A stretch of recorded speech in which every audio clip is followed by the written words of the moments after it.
నమస్కారం. Doctor BR Ambedkar సార్వత్రిక విశ్వవిద్యాలయ విద్యార్థులకు స్వాగతం.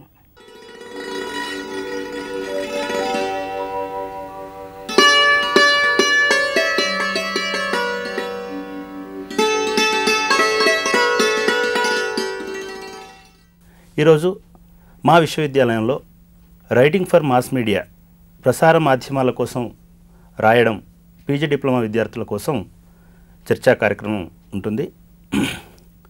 ఈ కార్యక్రమంలో మా విశ్వవిద్యాలయంలో డిప్లొమా చేస్తున్నటువంటి విద్యార్థులకు పత్రికా స్వేచ్ఛ చట్టాలు అనే అంశంపై ఈ కార్యక్రమంలో పాల్గొనడానికి నాతో పాటు ఇక్కడ ఆచార్య జిఎస్ వరదాచారి గారు, అదేవిధంగా దేవులపల్లి అమర్ గారు మన స్టూడియోలో ఉన్నారు. ఆచార్య జిఎస్ వరదాచారి గారు దాదాపు 50 సంవత్సరాలు జర్నలిజంలో ఉండి అనేక పత్రికలలో వివిధ హోదాల్లో పనిచేసి ప్రస్తుతం తెలుగు విశ్వవిద్యాలయంలో జర్నలిజాన్ని బోధిస్తున్నారు.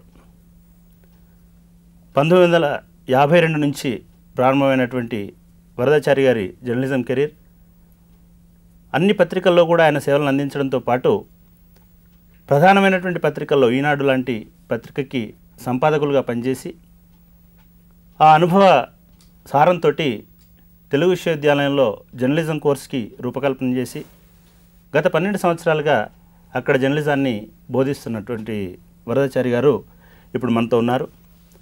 అదేవిధంగా దేవులపల్లి అమర్ గారు కూడా జర్నలిజంలో విశేషమైనటువంటి అనుభవాన్ని గడించినటువంటి వ్యక్తి. అమర్ 1972లో జర్నలిజంలో ప్రవేశించి దాదాపు 25 సంవత్సరాలుగా వివిధ హోదాలలో పనిచేసి జర్నలిస్టుల ఉద్యమాలకు కూడా రాష్ట్ర స్థాయిలో నాయకత్వం వహించినటువంటి వ్యక్తి.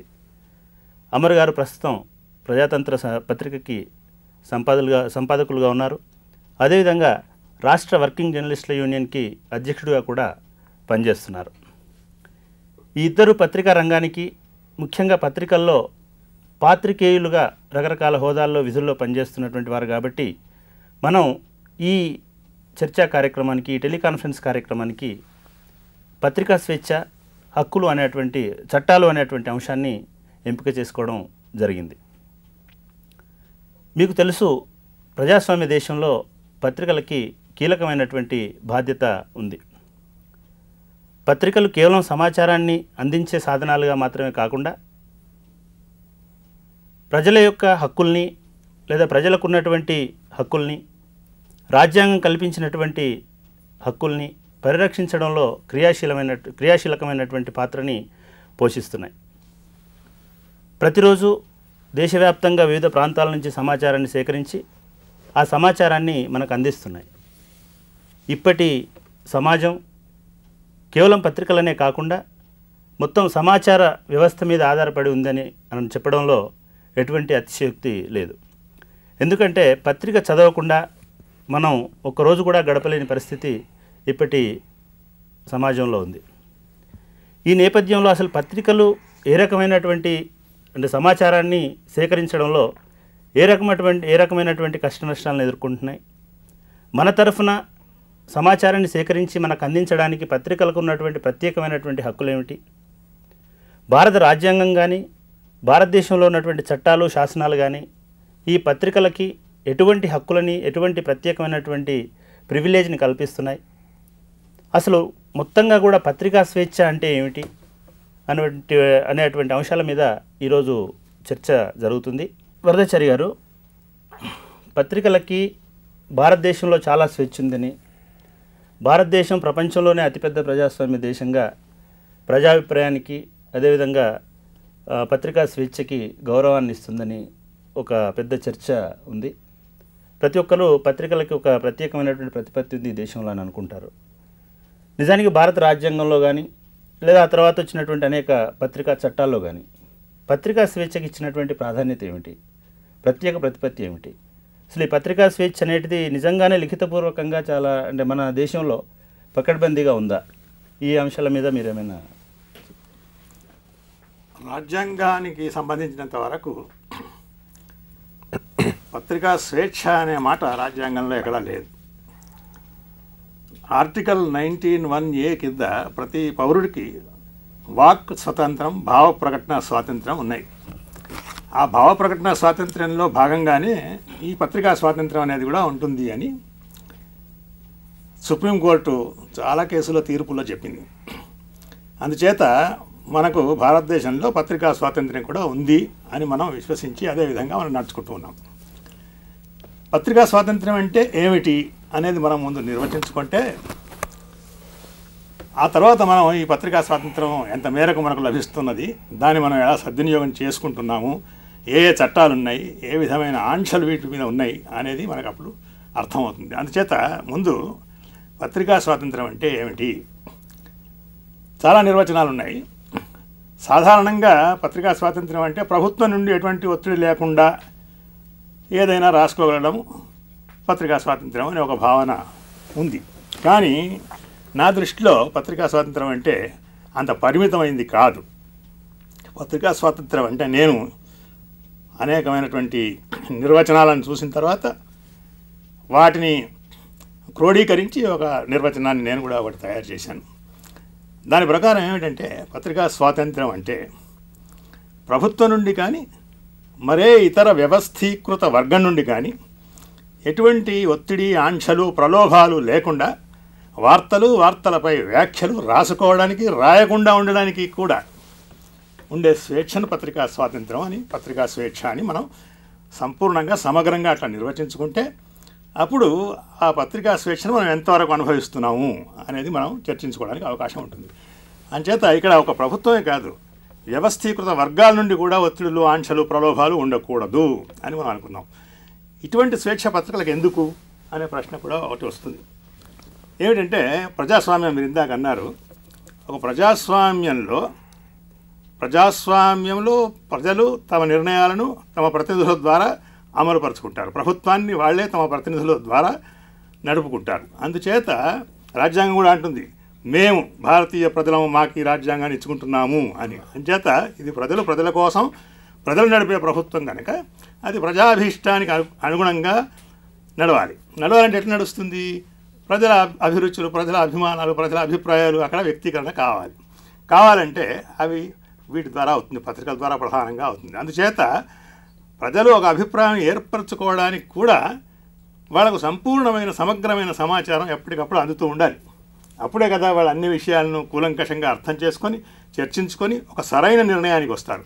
అందుచేత ఈ సమాచార వితరణ అనేది ఎటువంటి ఆంక్షలు లేకుండా జరిగినప్పుడే ప్రజాస్వామ్య సౌధానికి, మామూలుగా ఇంగ్లీష్లో మనం ప్రెస్ని ఫోర్త్ ఎస్టేట్ అంటుంటాం, తెలుగులో దాన్ని మనం ప్రజాస్వామ్య సౌధానికి ఉన్నటువంటి 4వ స్తంభము అని చెప్పి అంటుంటాం. మనం మామూలుగా ముక్కాలు పీట కూడా స్థిరంగానే ఉంటుంది, కానీ ముక్కాలు పీట మీద మాకు కాలు లేని భాగంలో మనం కనుక అంచులో నిలబడితే అది దొర్లి పడడానికి అవకాశం ఉంటుంది. అదే 4 కాళ్ళ పీట అయితే ఎట్టి పరిస్థితులను దొర్లి పడడానికి అవకాశం ఉండదు.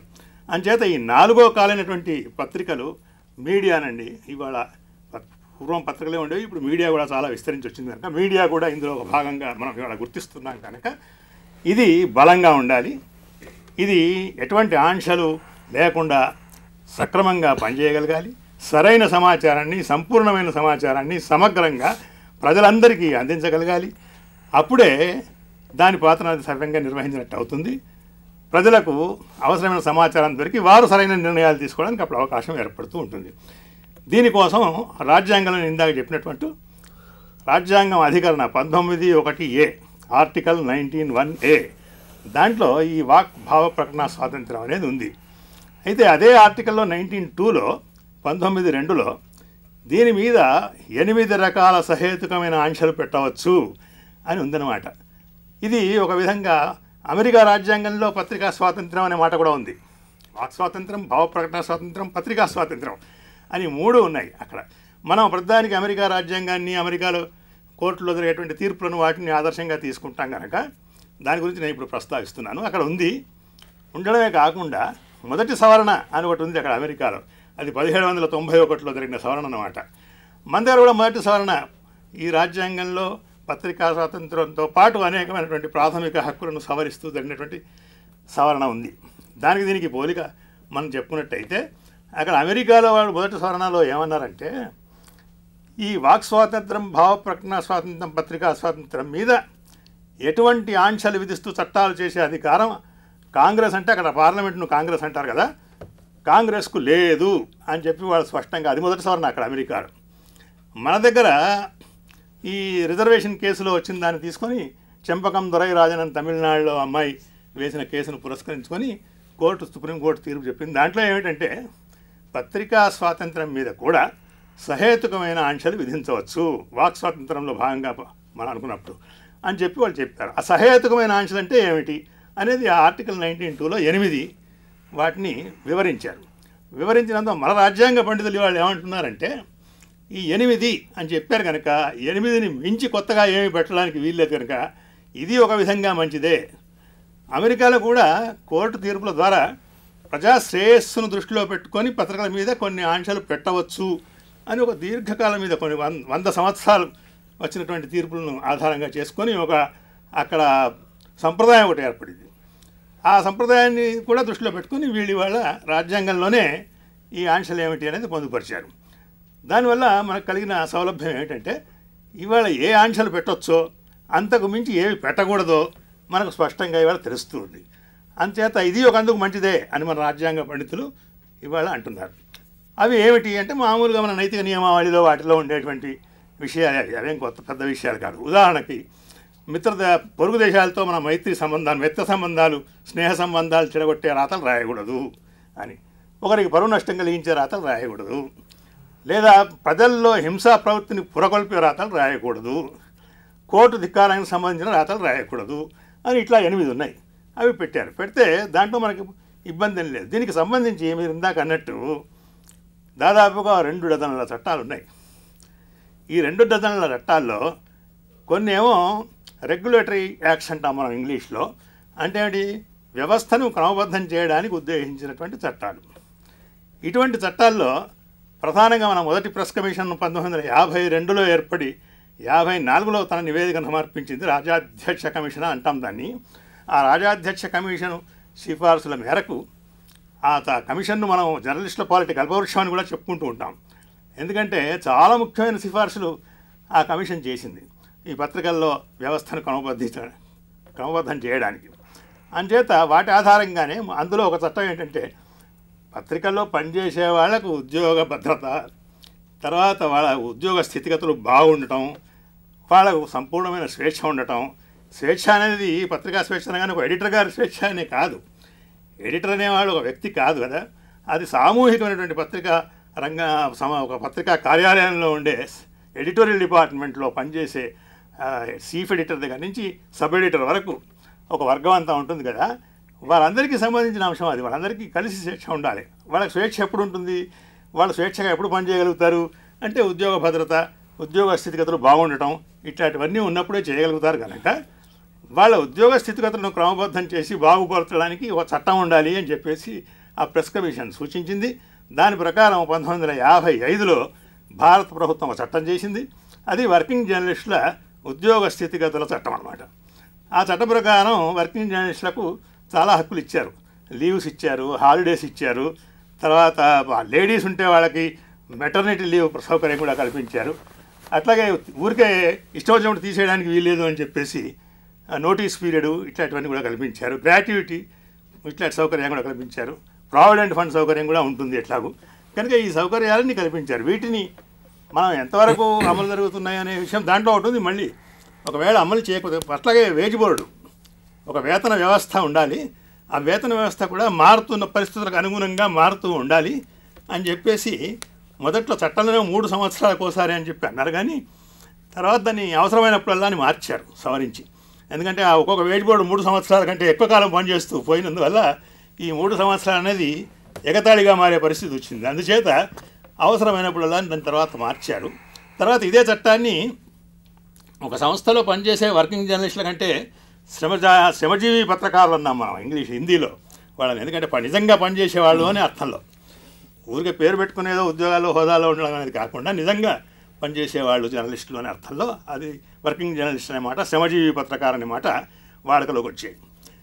వీళ్ళకి మాత్రమే మంచి జీతాల వ్యవస్థ ఇవన్నీ ఉండి అటు నాన్ జర్నలిస్టులకి జీతాల వ్యవస్థ సరిగ్గా లేకపోతే బాగుండదు అని చెప్పి ఉద్దేశంతో తర్వాత చట్టాన్ని వాళ్ళకు కూడా జీతాల వరకు మాత్రమే వాళ్ళకు కూడా వర్తింపజేస్తూ ఆ చట్టాన్ని సవరించారు. ఇప్పుడు వాళ్ళకు కూడా వేజ్ బోర్డు వస్తుంది, వీళ్ళకు వేజ్ బోర్డు వస్తుంది. ఈ వేజ్ బోర్డులు వచ్చి వీటిని సిఫార్సుల ఆధారంగా అప్పుడప్పుడు మొదటిసారి ఏమిటంటే ఈ పత్రికలు ఇంత జీతాలు ఇవ్వలేవు, ఇట్లా జీతాలు ఇస్తే పత్రికలు మూతపడే పరిస్థితి ఉంటుంది అని చెప్పేసి సుప్రీంకోర్టులో కేసులు వేసి కొన్ని పత్రికల వాళ్ళు తర్వాత ఏదో గొడవ జరిగిన తర్వాత అప్పుడు సుప్రీంకోర్టు ఏమన్నదంటే స్తోమత, పత్రికకు ఇంత జీతం చెల్లిస్తే స్తోమత అనేది వీళ్ళు పరిగణనలోకి తీసుకోకుండా సిఫార్సు చేశారు కనుక తెలియదని మొదటిసారి. దాన్ని తర్వాత వాళ్ళు పత్రికలను వర్గీకరించారు, ఆర్థిక దాని స్తోమతను ఆధారంగా ఉద్యోగులను కూడా అట్లాగే వర్గీకరించి 2 రకాల వర్గీకరణలు చేసి కొత్త జీతాల వ్యవస్థను ఏర్పాటు చేశారు. అది చాలా సక్రమంగా ఉందని అందరూ ఒప్పుకున్నారు. కోర్టులు కూడా వాటిని సమర్థిస్తూ తీర్పులు చెప్పాయి. ఇప్పుడు వరుసగా అటువంటి వేజ్ బోర్డులు వస్తున్నాయి, కానీ ఆ వేజ్ బోర్డు సక్రమంగా అమలు జరపడం లేదేమో అనే ఒక భావన ఉంది. అమర్ గారు ఈ వేజ్ బోర్డు మన ఉద్యోగ సంఘాలకు ప్రాతినిధ్యం వహించేవారు కనుక వారి తర్వాత చెప్తారేమో. అయితే దీంట్లో ఇవ్వకపోతే ఇంకో వ్యవస్థ కూడా చేశారు, దాంట్లో చాలా చక్కటి వ్యవస్థ చేశారు. ఏమిటంటే ఆ వర్కింగ్ జర్నల్ చట్టంలో ఒక సెక్షన్ 17వ సెక్షన్ ఒకటి ఉంది. దాని ప్రకారం ఉద్యోగులకు రావాల్సిన బాకీలను రెవెన్యూ బకాయిల కింద వసూలు చేసి ఇవ్వవచ్చు అని చెప్పేసి ఉన్నది. కానీ ఉద్యోగులు ఎవరైనా కూడా సాహసించి ఆ సెక్షన్ కింద తమ వేతనాలు రాబట్టుకోవడానికి ప్రయత్నం చేసే అవకాశం చాలా తక్కువగా ఉంటుంది. అందుచేత వ్యవస్థ ఉంది, కానీ ఏర్పాట్లు ఏమిటి లోటుపాట్లు జరుగుతున్నాయి అనేది మనం ఇప్పుడు చర్చించవలసిన అవసరం. అంటే ఇప్పుడు మనం ఈ పత్రికా చట్టాలు అంటే కేవలం పాత్రికేయులకు రక్షణ కల్పించే చట్టాలు, పాత్రికేయులకు భద్రత కల్పించే చట్టాలు మాత్రమే కాకుండా మన రాజ్యాంగం ఇచ్చినటువంటి ఒక రాజ్య వ్యవస్థ ఒక క్రమబద్ధంగా నడవడానికి ఉండేటువంటి పద్ధతి ఉంటుంది కదా, దానికి అవాంతరం పత్రికలు కూడా కల్పించినప్పుడు, ఒకవేళ పత్రికలు కూడా మితిమీరి ప్రవర్తించినప్పుడు, లేదా పత్రికలు కూడా వేరే రకంగా ప్రవర్తించకుండా ఉండేందుకు కూడా ఏమైనా శాసనాలు ఉన్నాయా? వాటి గురించి కూడా మీరు అంటే ప్రజాస్వామ్యానికి భంగం కలగకుండా పత్రికలు కూడా నడుచుకోవాల్సిన బాధ్యత ఉంటుంది కాబట్టి అటువంటి చట్టాల గురించి కూడా ఇప్పుడు మనం పత్రికా చట్టాల గురించి దాదాపుగా 2 డజన్ల దాకా ఉన్నాయని చెప్పేసి అనుకున్నాం కదా. వీటిలో నేను ఇందాక ప్రస్తావించినట్టు కొన్ని ఏమో వ్యవస్థను క్రమబద్ధం చేయడానికి ఉద్దేశించినటువంటి చట్టాలు, కొన్ని ఏమో మిగతా పౌరులందరికీ కూడా, భారత పౌరులందరికీ కూడా వర్తించే చట్టాలే పత్రికలకు కూడా వర్తిస్తాయి. ఇందాక పత్రికలకు ప్రత్యేకమైన స్వాతంత్రం లేదు కనుక అటువంటి చట్టాల్లో ఎక్కువ భాగం పత్రికలను సక్రమంగా ప్రవర్తించడానికి, సక్రమ ప్రవర్తనలో పెట్టడానికి ఉద్దేశించినటువంటివే ఉన్నాయి. ఉదాహరణకు ఇప్పుడు అఫీషియల్ సీక్రెట్స్ యాక్ట్ అని ఉంది, అంటే అధికార రహస్యాల చట్టం. ఈ అధికార రహస్యాల చట్టం అనేది భారత పౌరులందరికీ వర్తిస్తుంది, మిగతా వాళ్ళకు కూడా వర్తిస్తుంది. దీని ప్రకారం ఎవరన్నా ఒక గూఢచర్యం పనులకు పాల్గొన్నట్టయితే అటువంటి వాళ్లకు తీవ్రమైన కఠినమైన శిక్ష ఉంది. కానీ పత్రికల వాళ్ళు గూఢచర్యం చేయరు కదా, కానీ పొరపాటునో లేకపోతే కావాలనో బుద్ధిపూర్వకంగానో ఎప్పుడైనా ఏదైనా రహస్యాలు బయటపెట్టకూడని రహస్యాలు. దీంట్లో మళ్ళీ ఒక గమ్మత్తు ఉంది. ఏమిటంటే ప్రభుత్వంలో ఉండేవాళ్ళు ప్రతిదాన్ని రహస్యం అంటారు. మామూలుగా మీకు తెలుసు కదా, అఫీషియల్ ఈ ప్రొసీజర్లో వాళ్ళు ఈ కాన్ఫిడెన్షియల్, సీక్రెట్, క్లాసిఫైడ్ అనేటువంటి మాటలు ఫైళ్ళ మీద రాస్తూ ఉంటారు. రాస్తే దాంట్లో చాలా భాగం అసలు ప్రజలకు చెప్పకూడనివి ఏమి ఉండవు, ప్రజలకు చెప్పచ్చు.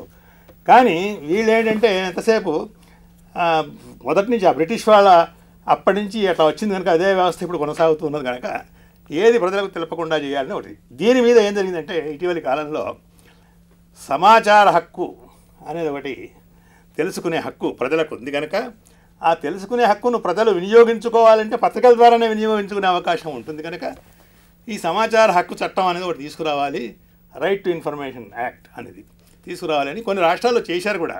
అప్పుడు కర్ణాటకలో హెగడే చేస్తాడు, తమిళనాడులోనేమో డిఎంకే ప్రభుత్వం ఉన్నప్పుడు ఒక చట్టం చేసింది, ఇంకా కొన్ని రాష్ట్రాల్లో అటువంటి ప్రయత్నాలు జరిగాయి. కానీ అట్లా కాకుండా కేంద్రమే ఒక చట్టం చేస్తే, ఎందుకంటే పత్రికలు అనేవి కేంద్ర రంగంలో కేంద్ర జాబితాలో ఉన్నాయి కనుక కేంద్రమే ఒక చట్టం చేస్తే దేశం అంతటికీ అది వర్తిస్తుంది కనుక బాగుంటుంది అని చెప్పేసి ఇక్కడ మన హైదరాబాద్లోనే ఒక సెమినార్ జరిగింది, ఎన్ఐఆర్డీలో జరిగినప్పుడు దానికి ముసాయిదా తయారు చేశారు. ప్రెస్ కౌన్సిల్ చైర్మన్ కూడా అప్పుడు వచ్చి దాంట్లో పాల్గొని అదంతా తయారు చేస్తే అది ఇప్పుడు సెంటర్లో ఉంది, అది ఇప్పుడు రావాలి. అది ఇప్పుడు వచ్చినట్టయితే ప్రజలకు సరైన సమాచార హక్కు వస్తుంది ఒకటి. రెండోది పత్రికలు కనుక పొరపాటు చేస్తే ఏమిటి అని మీరు అన్నారు. పత్రికలు పొరపాట్లు చేస్తే పత్రికలను అదుపులో పెట్టడానికి ప్రెస్ కౌన్సిల్ ఒకటి ఉంది, ప్రెస్ కౌన్సిల్ చట్టం ఒకటి ఉంది. ఆ చట్టం ప్రకారం ప్రెస్ కౌన్సిల్ అనేది ఒకటి ఉంది. ఆ ప్రెస్ కౌన్సిల్ వాళ్ళ లక్ష్యాలు 2. ఒకటి ఏంటంటే పత్రికల మీద ఇంకెవరైనా బయటి వాళ్ళు దాడులు చేయకుండా పత్రికా స్వాతంత్రాన్ని కాపాడటం దాని ఉద్దేశం అన్నమాట. పత్రికా స్వాతంత్రాన్ని కాపాడటం ఒకటి. రెండవది ఏంటంటే పత్రికల్లో వాళ్ళ ఈ నియమాలను పాటించే ఒక నియమబద్ధతను పెంచడం అనేది ఈ రెండు ఉన్నాయన్నమాట. అంచేత ఈ రెండో భాగం కింద పత్రికలు ఏ తప్పు చేసినా కూడా ప్రెస్ కౌన్సిల్ అనేది, నేను దాని వివరాలు కావాలంటే మనం తర్వాత చర్చించుకోవచ్చు, చర్య తీసుకోవడానికి అవకాశం ఉంది.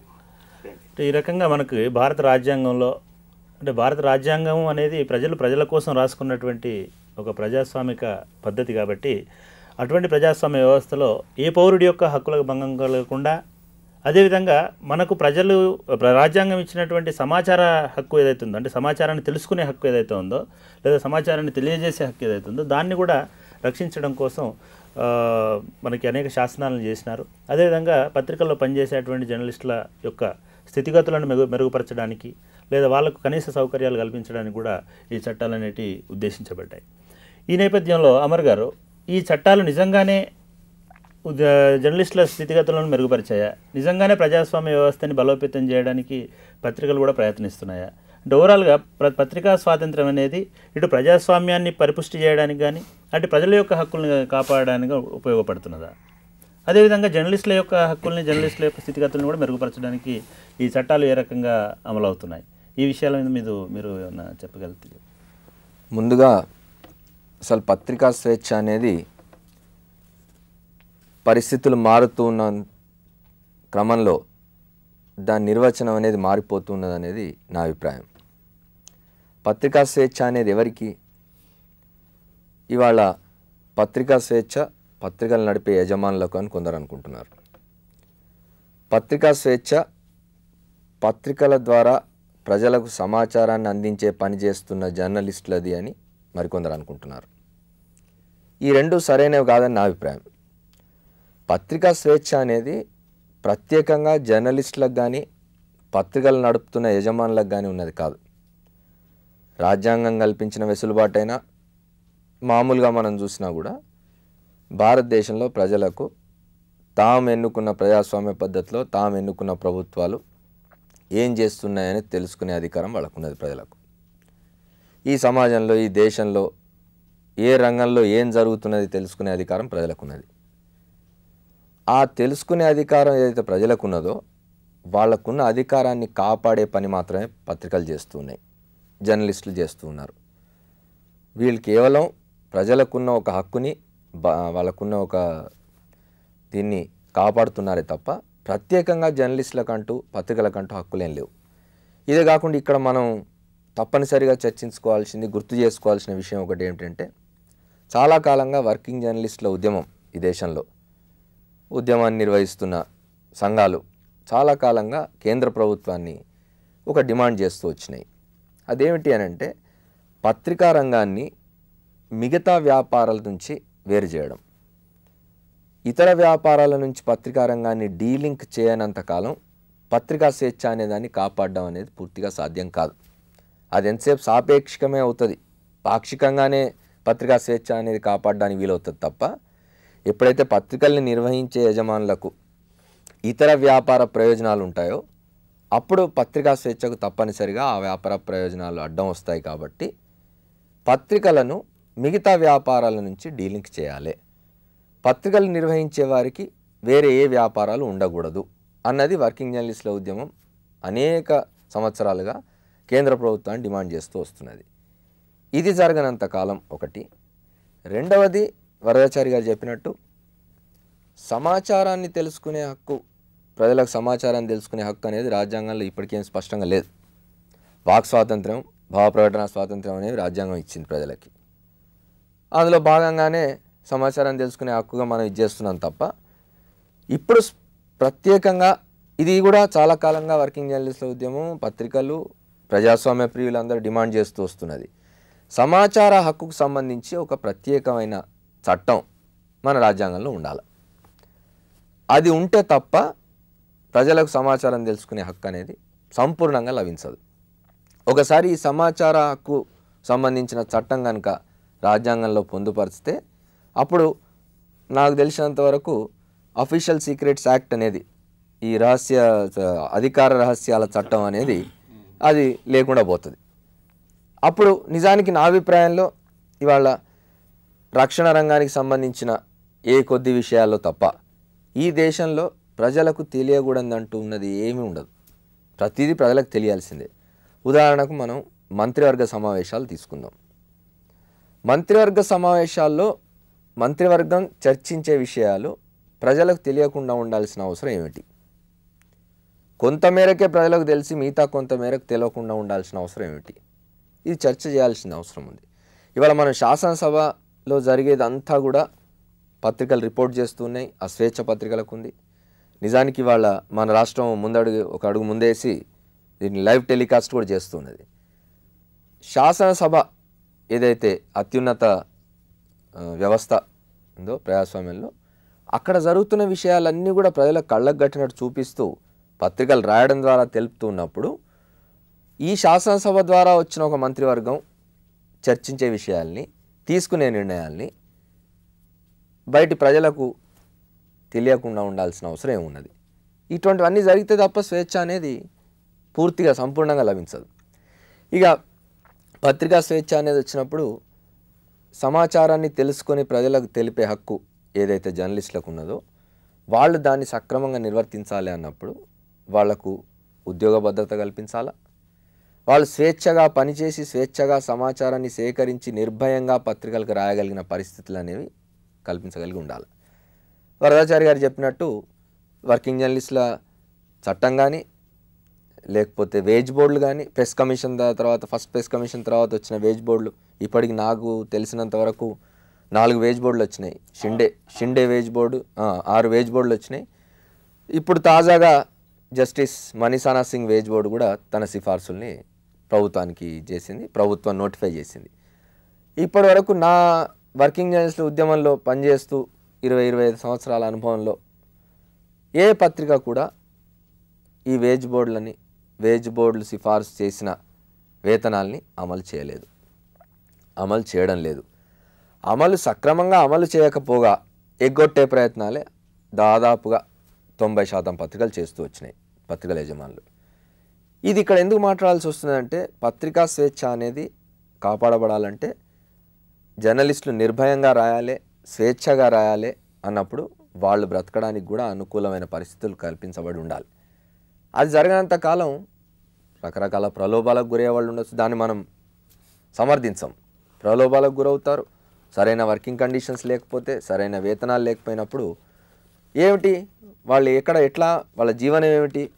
పత్రికలు ఇప్పటివరకు ముఖ్యంగా మఫ్సల్ ప్రాంతాల్లో, గ్రామీణ ప్రాంతాల్లో పనిచేసే జర్నలిస్టులు ఎవరైతే ఉంటారో వాళ్లకు కనీస వేతనాలు కూడా లేని పరిస్థితి.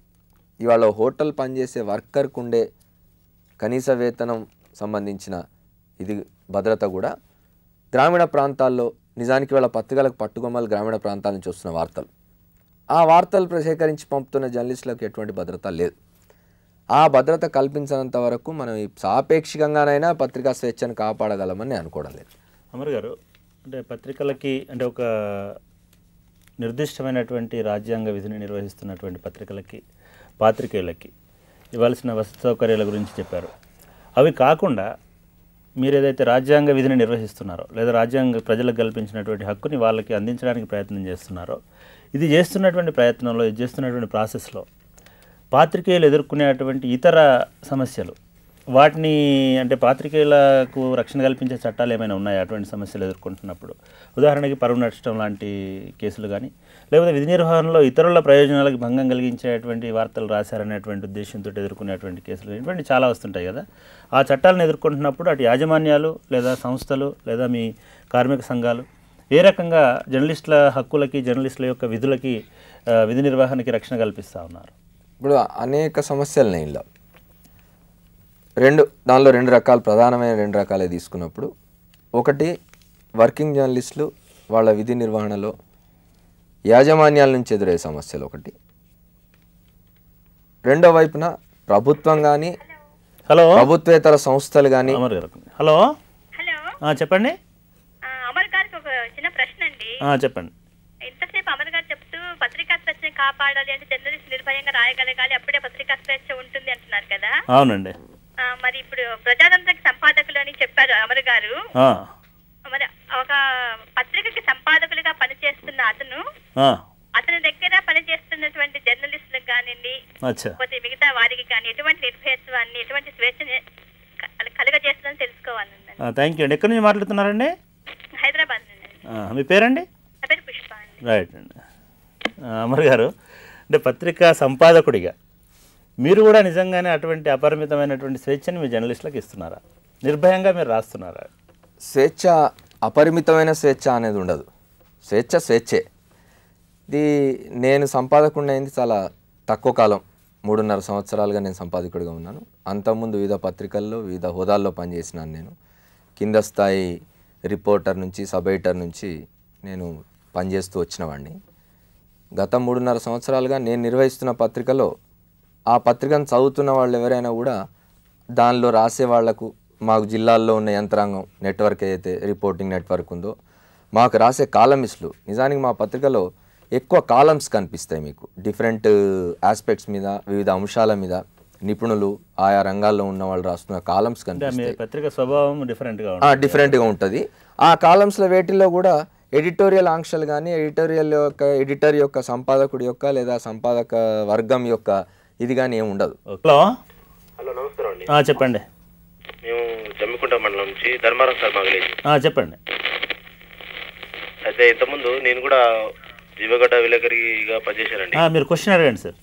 అయితే గ్రామీణ ప్రాంతం లోపల చేసేటువంటి వారి లోపల ఇప్పుడు అమర్ గారు చెప్పినట్లు, అమర్ గారు అక్కడ మాకు మీరు క్వశ్చన్ అడగండి సార్.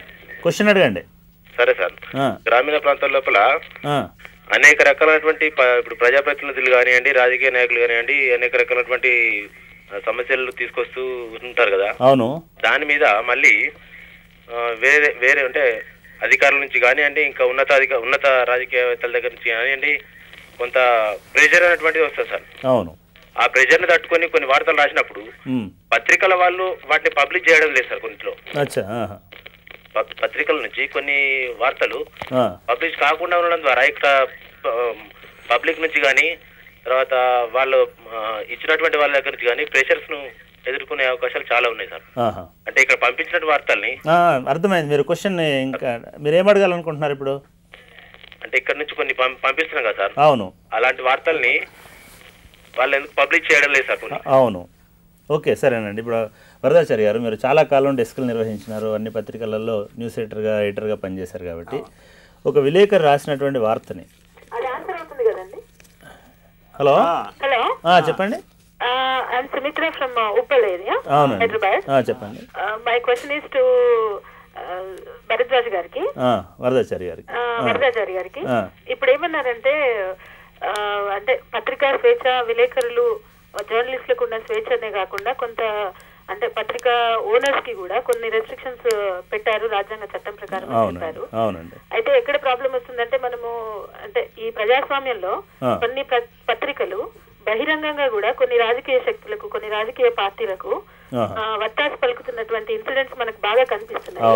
అండ్ కామన్ ప్రజలకు ఇట్లాంటి విషయాలు కూడా ఓపెన్ గా అర్థమవుతున్నాయి. ప్రజలు న్యూస్ మనకు వార్తలు కావాలనుకుంటే పర్టికులర్ పేపర్ మాత్రమే మనం చదివితే మనకు మంచి వార్తలు వస్తాయి అనే ఒక అభిప్రాయంలో ఉన్నారు.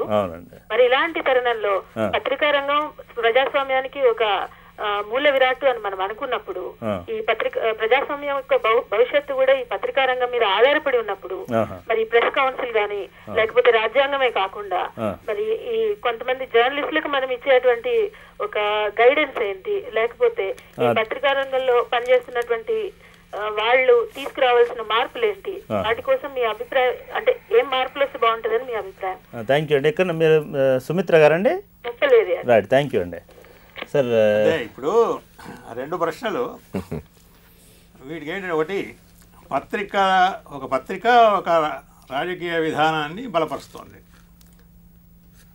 లేదా ఐడియాలజికల్గా. ఇప్పుడు చాలా పత్రికలు పార్టీ పత్రికలు కూడా ఉన్నాయి, అట్లాగే ఒక ఐడియాలజీ మీద ఆధారం చేసుకొని ఏర్పాటైన పత్రికలు కూడా ఉన్నాయి. 2 రకాలుగా ఉన్నాయి. ఒక వ్యక్తికి అభిప్రాయం ఉన్నట్టుగానే ఒక పత్రికా యజమానికో, ఎడిటర్కో, లేకపోతే సంపాదక వర్గానికి మొత్తానికి కలిపో ఒక అభిప్రాయం ఉండొచ్చు. ఈ ప్రజా శ్రేయస్సు దృష్ట్యా ఈ పార్టీని మనం ఇప్పుడు బలపరిస్తే వాళ్ళు దేశానికి మేలు చేస్తారు అని చెప్పేసి అభిప్రాయం ఉండొచ్చు, వాళ్ళని బలపరచవచ్చు. అందులో ఏమీ తప్పేం లేదు. అట్లాగే పోతే ఆ పార్టీని బలపరచడానికి వార్తలను వక్రీకరించడం అనేది చేసినప్పుడు మాత్రమే తప్పని మనం తెలుసుకోవాలి. వార్తలను వక్రీకరించడానికి వీలు లేదు. యథార్థాలను వాస్తవాలను యాజ్ ఇట్ ఈజ్గా చెప్పాలి, అదనమాట. అంత చెయ్యనంత వరకు మామూలుగా పత్రికలకు మేము ఏమంటుంటామంటే పత్రికకి విశ్వసనీయత అంటే ప్రజలలో ఎంత విశ్వసనీయత అనేది ఉంది అనేది చాలా ముఖ్యం. అదే ప్రాణం అసలు పత్రికకి. విశ్వసనీయత అనేది ప్రాణం. ప్రజా విశ్వసనీయతను వాళ్ళు కోల్పోయినాడు ఆ పత్రిక మనుగడకి ఉండదు. అందుచేత ఆ విశ్వసనీయతను కోల్పోకుండా వాళ్ళు అది కాపాడుకుంటూ ప్రజలకు ఎప్పుడు మనం తటస్థం. ఇప్పుడు మామూలుగా పత్రికల గురించి మేము చెప్తున్నప్పుడు ఇంగ్లీష్లో అబ్జెక్టివిటీ అనే దాని మీద తెలుగులో తటస్థం అనం. మనం ఏమంటే ధర్మపక్షం వహించాలి అని చెప్పి అంటుంటాం అనమాట. పత్రికలు ఎప్పుడు కూడా ధర్మపక్షం వహించి ఏది సంఘంలో సమాజ శ్రేయస్సుకు దేశ హితానికి ఉపయోగపడే ఉంటుందో దాన్ని బలపరచాలి అని చెప్పేసి అది పత్రిక నైతిక నియమావళిలో భాగంగా ఉంటుంది. అది పాటించాలి. అది పాటించిన వాళ్ళు ఎవరైనా ఉంటే ఉండొచ్చు, అది తప్పవుతుంది అప్పుడు. కానీ వార్తలను వక్రీకరించకుండా సైద్ధాంతికంగా ఏదన్నా ఒక పార్టీలో లేకపోతే ఒక విధానాన్నో బలపరిస్తే తప్పేమీ లేదు. అది ఒకటి. ఇకపోతే రెండోది వారు చెప్పారు, పత్రికల్లో ఉండేవాళ్ళు ఒకవేళ తమ విధులను సక్రమంగా నిర్వర్తించకపోతే, ఇప్పుడు మామూలుగా విలేకరులు అనేవాళ్ళు మనకు కళ్ళు చెవులు వంటి వారని చెప్పేసి మనం భావిస్తూ ఉంటాం. నేను న్యూస్ ఎడిటర్గా ఉన్నప్పుడు కానీ తర్వాత ఎగ్జిక్యూటివ్ ఎడిటర్గా ఉన్నప్పుడు కానీ విలేకరుల దగ్గర నుంచి వచ్చిన సమాచారాన్ని విశ్వసనీయమైన సమాచారంగా భావించి న్యూస్ ఏజెన్సీస్ ఇచ్చిన చాలా పెద్ద న్యూస్ ఏజెన్సీ ఇచ్చిన సమాచారాన్ని కూడా మేము తీసి అవతల పారేసిన సందర్భాలు ఉన్నాయి. ఎందుకంటే విలేకరుని మనం ఏర్పాటు చేసుకున్నాం, మన పత్రికా విధానం ఆయనకు తెలుసు, తర్వాత మనకు ఆయన విధేయుడై ఉంటాడు కనుక సరైన సమాచారాన్ని మనకు పంపిస్తాడు. ఆ విధంగా వాళ్ళకు శిక్షణ కూడా ఇచ్చి పెట్టాం కనుక వాళ్ళనే నమ్మి వాళ్ళు రాసే వార్తలన్నింటినీ కూడా మేము వేస్తూ ఉండేవాళ్ళం. ఇప్పుడు మామూలుగా ఏం జరుగుతుందంటే మీ అందరికీ తెలిసినట్టుగానే ఈ పరువు నష్టం చట్టం ఒకటి ఉంది ఇండియన్ పీనల్ కోడ్లో 499 నుంచి ఈ 4 సెక్షన్లు ఉన్నాయి పరువు నష్టానికి సంబంధించినవి. పరువు నష్టాన్ని గురించి గతంలో జనంలో ఎక్కువ అవగాహన లేకపోవడం, లేకపోతే ఎవరు కోర్టుకు పోతారని భయపడడం, ఆ కారణం వల్ల ఎవరు దావాలు వేసేవాళ్ళు కాదు. కానీ ఈ మధ్యకాలంలో రాజకీయ నాయకులు, ముఖ్యంగా ఇప్పుడు తమిళనాడు ముఖ్యమంత్రి జయలలిత గారు పత్రికల మీద ఎన్ని దావాలు వేశారు పరువు నష్టం కేసులు, అవన్నీ పత్రికల్లో చదివిన తర్వాత చాలామందికి ఇది మనం కూడా దావా వేయచ్చు అని ఒకటి ఏర్పాటై ప్రతి చిన్న విషయానికి పత్రిక మీద దావా వేస్తున్న సందర్భాలు ఉన్నాయి. అందుచేత అటువంటిది ఏదైనా ఇబ్బంది వచ్చినప్పుడు ఆ పత్రికా సంపాదకుడు, ఇప్పుడు మనం చూస్తున్నాం యజమానే చీఫ్ ఎడిటర్ అని పేరు వేసుకుంటున్నారు.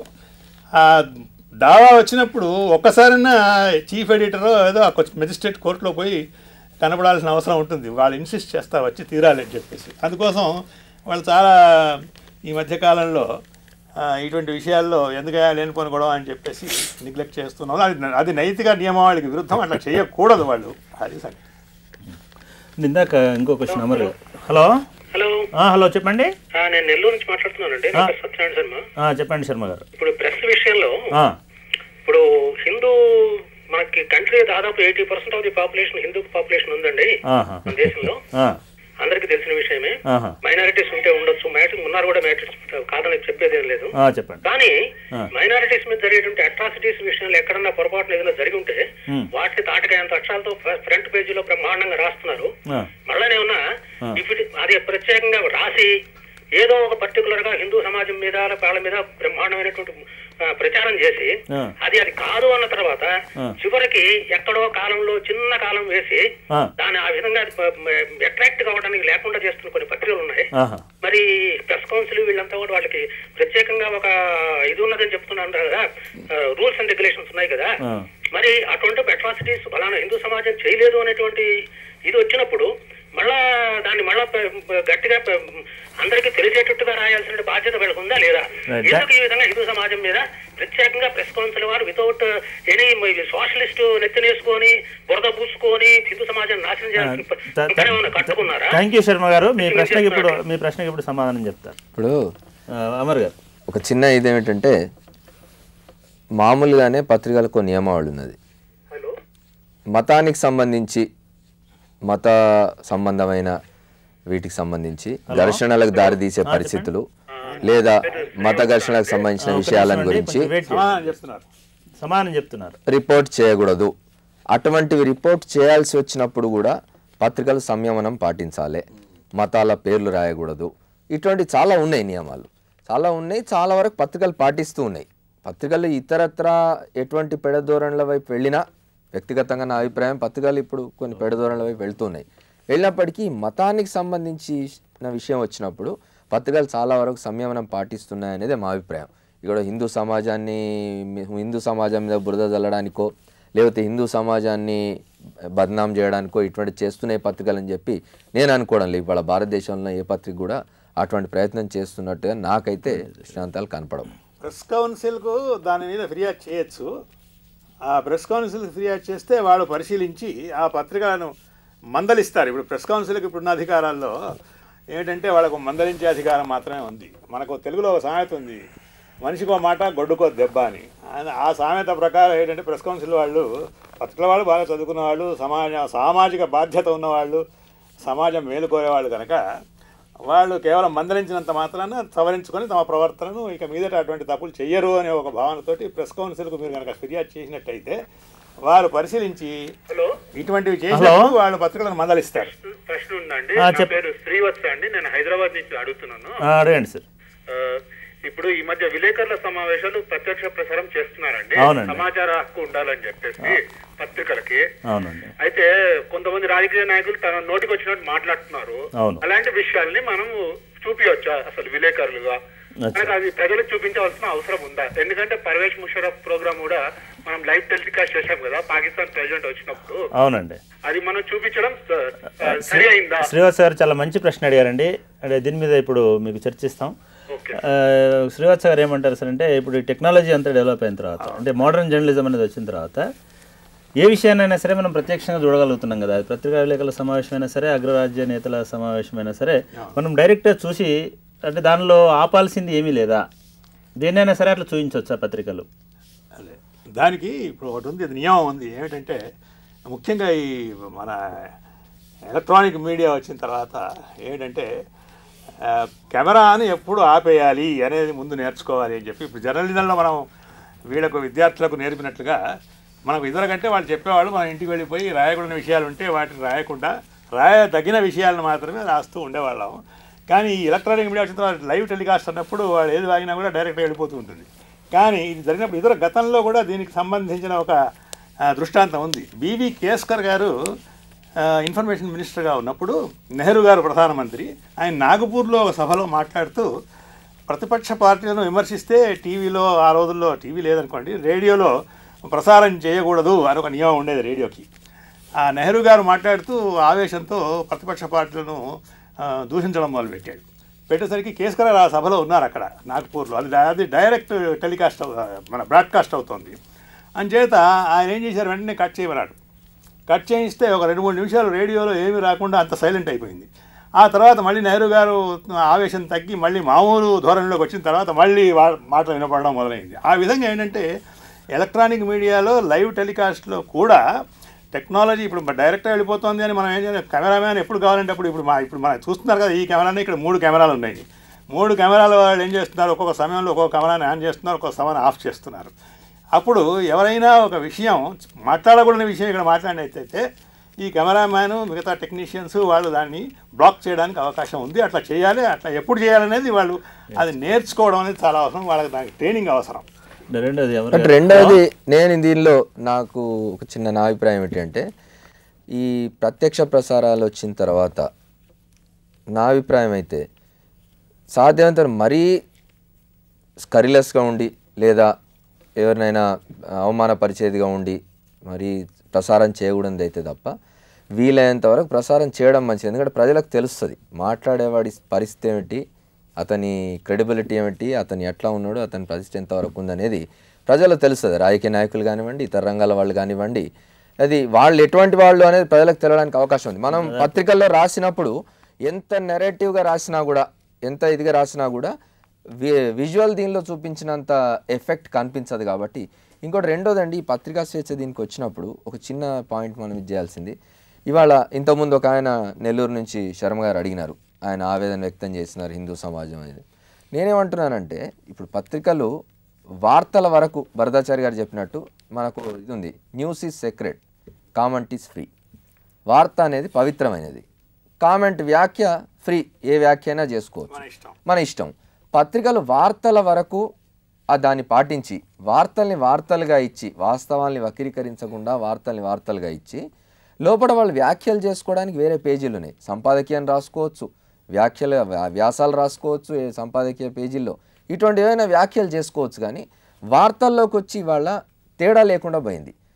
మొదటి పేజీలో దినపత్రికల్లో మొదటి పేజీల్లో వార్తలు ఉండాల్సిన స్థానంలో ఇవాళ వ్యాఖ్యలు కనిపిస్తూ ఉన్నాయి.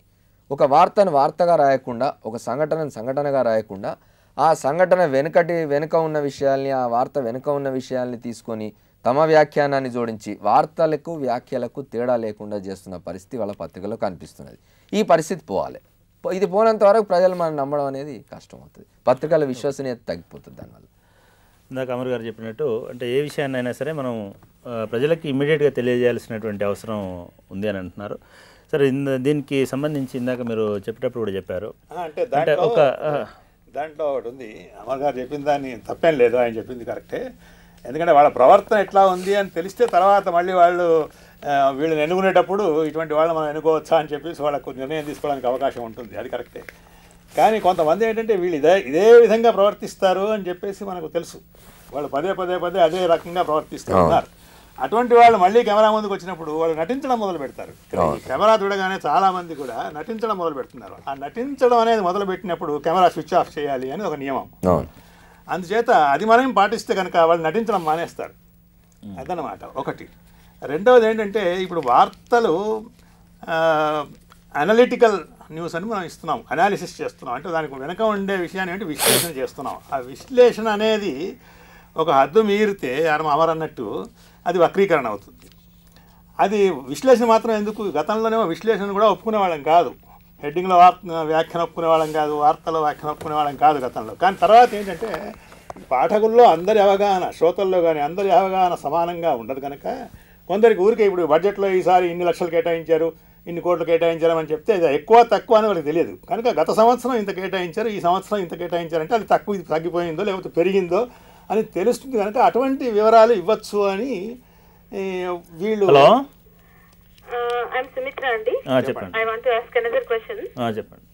ఇప్పుడు అంటే దేశానికి స్వాతంత్రం వచ్చి 50 ఏళ్ళు అవుతుంది. అలాగే మన పత్రికా రంగానికి స్వాతంత్రం వచ్చి కూడా ఒక 50 ఏళ్ళు అవుతుంది. అయితే ఈ స్వాతంత్రం వచ్చిన తర్వాత సామాజికంగా ఈ పత్రికా రంగం వాళ్ళు ఎంత మార్పు తీసుకురాగలిగారని మీ అభిప్రాయం? ఎందుకంటే ఇప్పటికి కూడా మన పేపర్లో ప్రతిరోజు పేపర్ తెరవగానే ఎక్కడో బలహీన వర్గాల పైన ఏదో అరాచకం జరిగినట్టు, లేకపోతే ఎక్కడో ఏ మహిళను అన్యాయం జరిగించబడినట్టు ఇట్లాంటి వార్తలు చూడడమే ఎక్కువ అవుతుంది. మరి ఇలాంటి పరిస్థితులలో ఇంకా మీరు పరివర్తన తీసుకురావాల్సిన వాళ్ళకు పత్రికా రంగంలో పనిచేసే వాళ్ళ మీద ఎలాంటి బాధ్యత ఉందని మీ అభిప్రాయం? సరేనండి, థ్యాంక్ యూ అండి. అంటే మనకి ఒకటి ఉందండి, పత్రికలు అనేటివి వాచ్ డాగ్ లాగా ఉండాలి ప్రజాస్వామ్యానికి అనేది ఒక సూక్తి. నిజంగానే సామాజిక అభివృద్ధి కోసం, పరివర్తన కోసం, లేదా సమాజంలో ఉన్న విలువల పరిరక్షణ కోసం పత్రికలు పనిచేస్తున్నాయి అనేది ఆమె అంటే రెండు విషయాలు. ఒకటి బలహీన వర్గాల మీద జరుగుతున్న విషయాలు, మహిళలకు సంబంధించి. అంటే ఎవరైనా సరే ఒక సోషల్గా వీక్గా ఉన్నటువంటి వాళ్ళ మీద జరుగుతున్న దాడుల మీద, బలహీన వర్గాల మీద జరుగుతున్నటువంటి అత్యాచారాల గురించి పత్రికల్లో ఈ మధ్యకాలంలో ఎక్కువ వస్తున్నాయంటే పత్రికలు పనిచేస్తున్నాయనే దానికి నిదర్శనంగా మనం భావించాలి ఒకటి. అయితే దానివల్ల సమాజంలో పరిణామం వస్తుందా, రాజకీయ నాయకులు పరిణామం వస్తుందా? ఇప్పుడు ఉదాహరణకి ఈ పార్లమెంట్లో మహిళలకు ప్రాతినిధ్యం కల్పించాలి, వాళ్ళ సాధికారికత అన్నాం. ఆ చట్టాన్ని ఒకటి తీసుకురావాలని చెప్పేసి ప్రయత్నం చేస్తుంటే రాజకీయ నాయకులు కొంతమంది దాన్ని బిల్లును పార్లమెంట్లో ప్రవేశపెట్టనివ్వకుండానే అడ్డుపడుతూ దానికి ఆటంకాలు కల్పిస్తూ దాన్ని రాకుండా చేస్తున్నారు కదా. అందుచేత పత్రికలు దాని మీద రాస్తూ ఉన్నాయి, చేస్తూ ఉన్నాయి. సామాజిక బాధ్యత అనేది పత్రికలు ఒకటి ఉంటుంది. సమాజ శ్రేయస్ ఇందాక నేను చెప్పినట్టు దేశహితం, సమాజ హితం అనేది. తర్వాత మాకు చట్టాల్లో కూడా ఇప్పుడు డిఫమేషన్ చట్టంలో కూడా అంటే పరువు నష్టానికి సంబంధించిన చట్టంలో కూడా పత్రికలు పబ్లిక్ గుడ్, ప్రజాశ్రేయస్సు, తర్వాత గుడ్ ఫేత్ అంటే సదుద్దేశం, ఈ రెండింటితో రాసినప్పుడే అది ఎట్లా నిర్ణయిస్తారంటే రాసిన రాతలను బట్టి నిర్ణయిస్తారు. అందుకోసం అమర్ గారు ఇందాక చెప్పినట్టు వాళ్ళ పత్రికలో అది వాళ్ళ వారపత్రిక అయినా దాంట్లో మామూలు వార్తలు లేకుండా భిన్నంగా వస్తున్నటువంటి ఆర్టికల్స్ అటువంటివి ఉన్నా కూడా దాంట్లో ఇటువంటి విషయాలను విశేషంగా చర్చించి వాళ్ళు సమాజంలో ఒక చైతన్యం రావడానికి అవకాశం కల్పిస్తున్నారు. ఇప్పుడు వేరే పత్రికల్లో వాణిజ్య పత్రికలు అనండి, మీరు పెద్ద పత్రికలు అనండి. చెప్పండి సార్. నేను I'm Rammohan from Saidabad colony అండి. చెప్పండి. ఇప్పుడు పాయింట్ ఏంటంటే newspapers are doing some service to the society that is there. అవునండి. కానీ ఎక్స్టెన్షన్ సర్వీసెస్ కింద ఇప్పుడు some organisations are not working well అని మీరు రాస్తున్నారు. అవును. కానీ దాని ఎక్స్టెన్షన్ సర్వీస్ కింద ఒక లీగల్ ఎయిడ్, ఒక లీగల్ హెల్ప్, అంటే ఇప్పుడు ఫర్ ఎగ్జాంపుల్ మున్సిపల్ కార్పొరేషన్ వాడు they are not giving permission without bribe, అలా ఒక పబ్లిక్ ట్రస్ట్ క్రియేట్ చేసి ఎక్స్టెన్షన్ సర్వీస్ కింద న్యూస్ పేపర్ చేస్తే బాగుంటుంది అనేసి, అంటే పత్రికలే న్యాయ సహాయం కూడా చేస్తే బాగుంటుందని. సరేనండి. కౌన్సిలింగ్ ఇప్పుడు చేస్తున్నాయి కదా, వివిధ రకాల కౌన్సిలింగ్, మెడికల్ కౌన్సిలింగ్. ఇప్పుడు దీంట్లో నేను I differ with this person. ఇప్పుడు పత్రికలు మున్సిపల్ కార్పొరేషన్ వాళ్ళు ఏదైనా అనుమతి ఇవ్వడానికి లంచం తీసుకోకుండా ఇవ్వడం లేదు అనేది అటువంటి ఒక ఎగ్జాంపుల్ చెప్పినారు. పత్రికలు వాటి గురించి రాస్తాయి, ప్రజల్లోకి తీసుకుపోతాయి, ప్రజలకు చెప్తాయి, ప్రజల్ని చైతన్యవంతులను చేస్తాయి, ఇట్లా ఫలానా చోట అవినీతి ఉన్నది, కరప్షన్ నడుస్తున్నది. ఇక పత్రికలే న్యాయ సహాయం కూడా చేసి, పత్రికలే ట్రస్టులు పెట్టి, పత్రికలే అన్నీ చేసినప్పుడు ప్రభుత్వం ఎందుకు, ప్రభుత్వ సంస్థలు ఎందుకు, ఇవన్నీ పత్రికలే మొత్తం రాజ్యాన్ని కూడా నడుపుతూ సరిపోతుంది కదా. అది పత్రికల బాధ్యత, అది కాదు. పత్రికల బాధ్యత మౌలికంగా ప్రజలకు సమాచారాన్ని తెలియజేయడం, ఈ సమాజంలో జరుగుతున్న అన్ని సంఘటనల గురించి, అన్ని విషయాలను గురించి ప్రజలకు సమాచారం తెలపడం, వక్రీకరణలు లేకుండా ఉన్నది ఉన్నట్టుగా ప్రజలకు తెలపడం అనేది పత్రికల బాధ్యతగా ఉండాలి. అంతకు మించి పత్రికలు వేరే వాటిలలో తలదూచి చేయడం అనేది చేయకూడదు అనేది ఒక నియమం. అమర్ గారు, అంటే ఇంతసేపు మనం పాత్రికేయులు, పత్రికా స్వేచ్ఛ అని మాట్లాడుకున్నాం. నిజంగా కూడా ప్రజలకు కూడా స్వేచ్ఛ అవసరం పత్రికల నుంచి అనేటువంటి పరిస్థితులు ఇవాళ వస్తున్నాయి. అంటే అది ఉద్యోగస్తులు కావచ్చు, లేకపోతే రాజకీయ నాయకులు కావచ్చు, మీరు అన్నట్టు ఎవరైనా కావచ్చు. అంటే మనం తెలియకపోవడం వల్ల కావచ్చు, సమాచారం లేకపోవడం వల్ల, ఎవరికైనా సరే పత్రికల ద్వారా ఎటువంటి హాని అయినా జరుగుతున్నప్పుడు, లేదా ఏ రకమైనటువంటి ఇబ్బంది అయినా కలుగుతున్నప్పుడు వాళ్ళు న్యాయ సహాయం కోరేటువంటి అవకాశం కానీ, లేకపోతే జస్టిస్ కోసం పోయేటువంటి అవకాశం కానీ మన వ్యవస్థలో ఉంది. దానికి కోర్టుల్ని, ప్రెస్ కౌన్సిల్ అనేది కోర్టుల్ని, వాటన్నిటికంటే ముందు వరదాచారి గారు, వాటన్నిటికంటే ముందు పత్రికలో ఒక వార్త ఓ ఉద్యోగికి వ్యతిరేకంగా కానీ, ఒక పౌరుడికి వ్యతిరేకంగా కానీ, ఇంకోళ్ళ వ్యతిరేకంగా కానీ వచ్చిందనుకోండి, అది నిజంగాని వార్త అనుకుందాం. అటు ఫస్ట్ కోర్టుకు పోవడానికంటే ముందు పత్రికల యాజమాన్యానికి, సంపాదకుడికి రాయొచ్చు, యజమాన్యానికి రాయొచ్చు, దాన్ని కరెక్ట్ చేయించుకోవచ్చు. ఇది కానప్పుడు ఆ పత్రికా యాజమాన్యం, సంపాదకులు కూడా ఆ వార్త కరెక్టే అని వాళ్ళ విలేకరు రాసింది నిజమే అనుకొని కనుక నమ్ముతూ ఉన్నప్పుడు కోర్టుకు పోవచ్చు, ప్రెస్ కౌన్సిల్కి రాయొచ్చు.